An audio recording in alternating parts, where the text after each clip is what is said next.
Hey gang, this episode is brought to you by Means TV, the world's first anti-capitalist streaming service.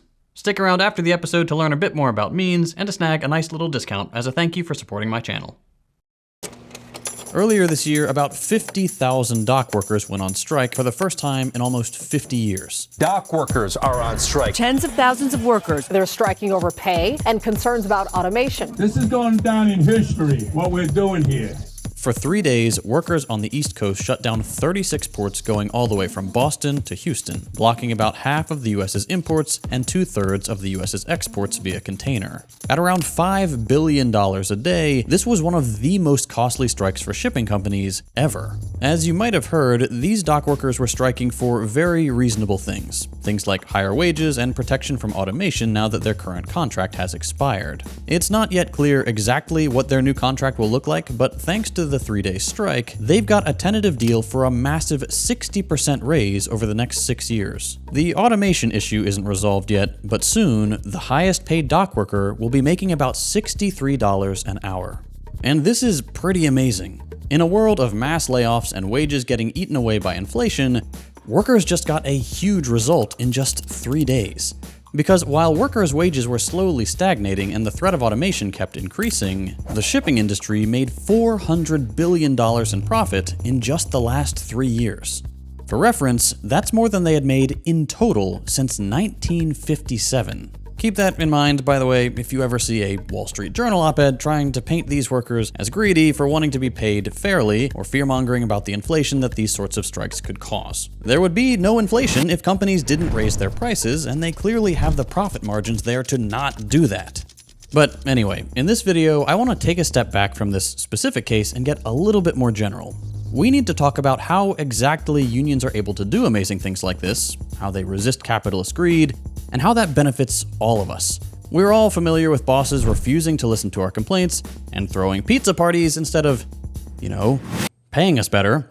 So rather than fall into the depressing idea that a cold slice is all there is, I want to go over what makes unions such a powerful asset, prepare you for some of the things that employers have tried to do to hijack their potential, and at the end, I want to give you some concrete steps if you'd like to unionize your workplace. Here's the timestamp if you want to skip right to that, by the way. Because although support for unions is at an all-time high, unionization rates are actually still going down.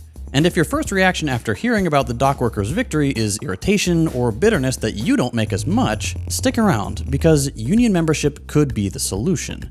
On average, union membership means an extra $1.3 million for you by the time you retire. That's a lot. And that's not the only thing. Higher wages, better benefits, increased job safety. Most people know unions are good, but what makes a strong union isn't always as obvious. Historically, some of the strongest unions have been at strategic choke points in the economy, like coal mining, rail, and shipping. It's in these industries, around the 1880s and 90s, that workers discovered the power of sabotage.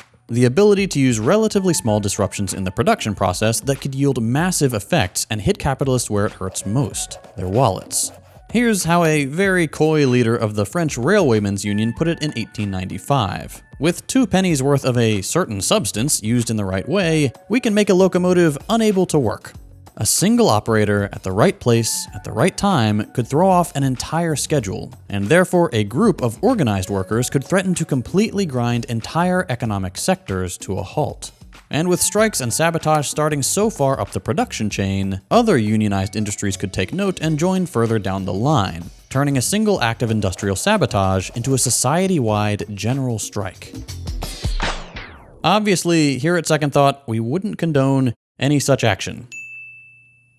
But the strike isn't the only tool workers have. Often, just slowing down is enough to get the boss to agree to workers' demands. In 1899, for example, dock workers went on strike in Glasgow after their employers refused to give them a 10% raise. To break the strike, agricultural workers were brought in until the longshoremen were forced back to the docks. Now, these agricultural workers were, of course, not as good at the job as the trained professionals they replaced. But since the capitalists had said they were just as happy with the quality of their work, the dock workers agreed to come back and work just as clumsily and slowly as those that had replaced them. Like today, it only took 3 days of this for dock workers to get their 10% pay bump.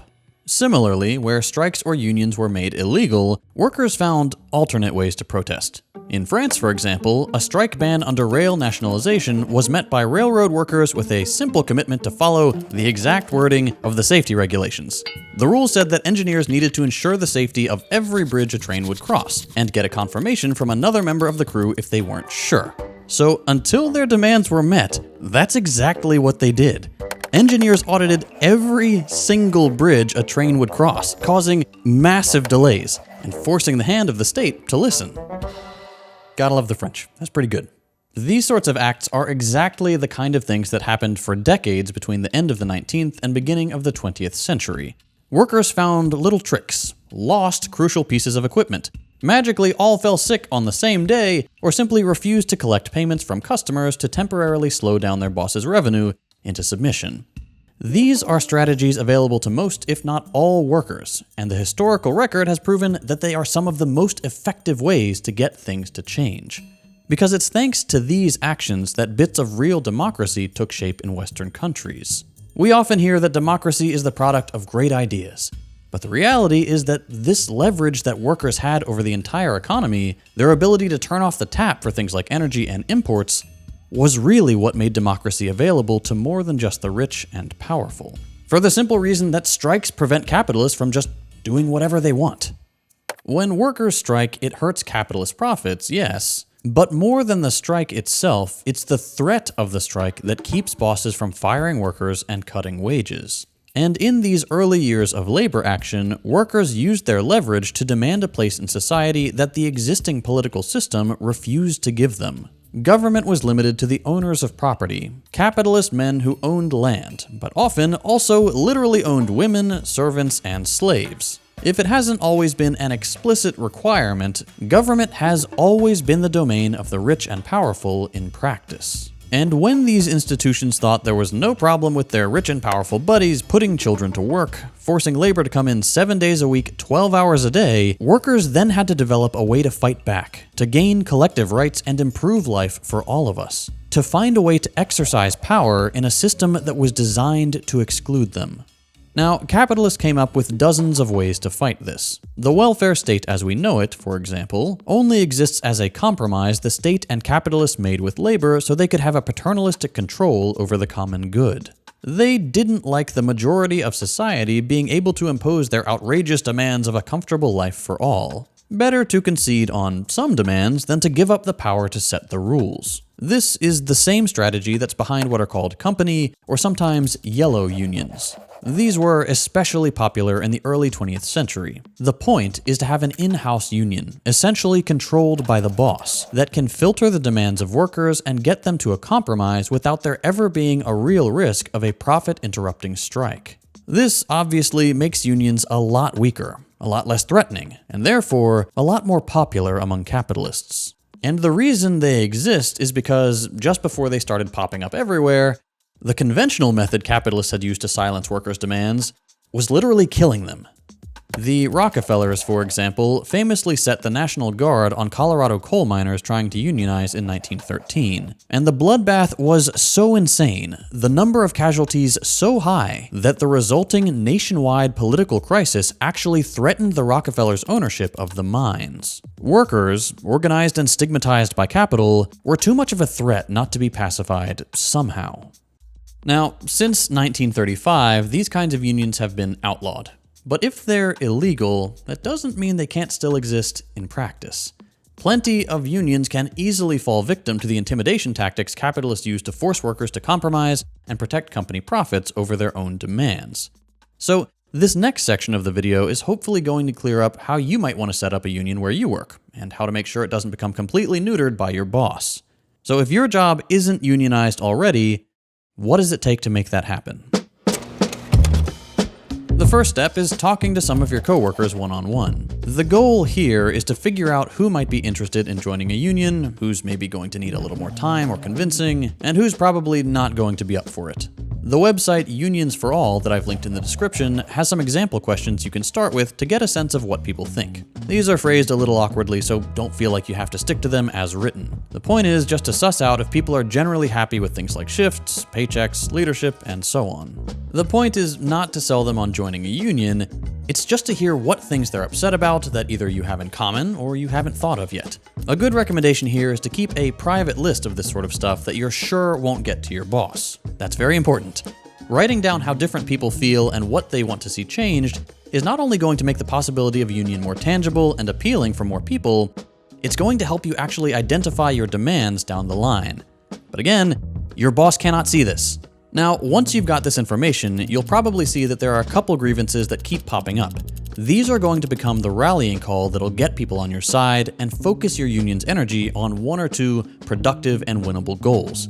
At this stage, better just to narrow your scope and gain momentum than try to address every single little thing. It's also probably around this stage that you'll want to reach out to an organization like the IWW or the AFL-CIO. These are organizations that coordinate between thousands of unionized workers and existing unions, and can give you concrete next steps to take the grassroots support you're starting to build and make it into an official union with real collective bargaining power. If you work for a bigger company, odds are that there are already people organizing in some other department, location, or just generally in your industry. For example, auto workers and academic workers have the UAW, public school teachers have the NEA and the AFT, Amazon workers have the ALU, Starbucks workers have the SBWU, writers have the Guild. You get the idea. No matter what your job is, odds are someone else doing something similar has figured out how to unionize.